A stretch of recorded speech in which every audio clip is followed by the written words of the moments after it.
Hi hello friends, मी शिल्पा आज बनवते veg biryani. तर भात पहिले धुवून ठेवला होता। एका भांड्यामध्ये थोडं तेल घेऊन त्याच्यामध्ये तमालपत्र, काळी मिरी टाकली। नंतर धुतलेला भात हा टाकला। आता ह्याच्यामध्ये दही घेतलं आहे। दह्यामध्ये हळद, तिखट, काळा मसाला, तुमच्याकडे असेल तर बिर्याणी मसाला वगैरे हे टाकायचं आणि थोडा वेळ हे दही फेटून बाजूला ठेवायचं। आता इथे मी तो शिजवलेला भात हा एका चाळणीमध्ये ओतून घेतला आहे। कढईमध्ये जिरे, तमालपत्र, काळी मिरी, वेलची सर्व टाकलं आहे। 2 कांदे घेतले होते मोठे, तर ते पण आता मी ह्या तेलामध्ये तळून घेते। कांदे थोडे ना असे पसरूनच टाकायचे, म्हणजे सुट्टे करायचे कांदे।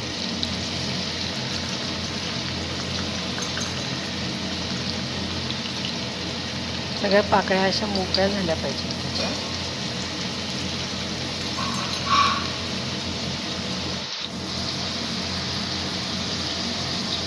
कांदा थोडा भाजून घ्यायचा गुलाबी रंगावर। त्याच्यानंतर मी या सगळ्या भाज्या धुवून घेतलेल्या आहेत आणि कोबी, फ्लॉवर, फ्रेंच बीन्स, गाजर, टोमॅटो।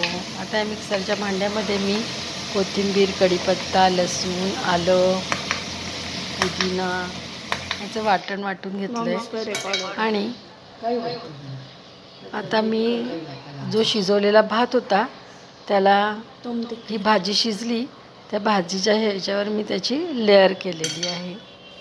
एका छोट्या वाटीमध्ये दूध घेतलं आहे। दुधामध्ये केसर भिजत टाकलं होतं मी। भाजी बऱ्यापैकी शिजली होती आणि भातही शिजलेला आहे। त्याच्यावर असं थोडं हे पसरून घ्यायचं आणि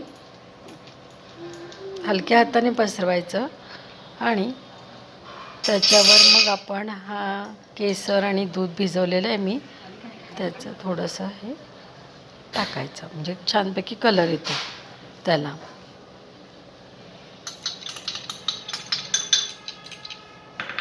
आणि वरनं थोडंसं तूप टाकायचं। तर अशी बिर्याणी तयार आहे। तुम्हाला कशी वाटली बिर्याणी मला कमेंट करून जरूर कळवा आणि आवडली असेल तर लाईक, शेअर आणि सबस्क्राईब करा।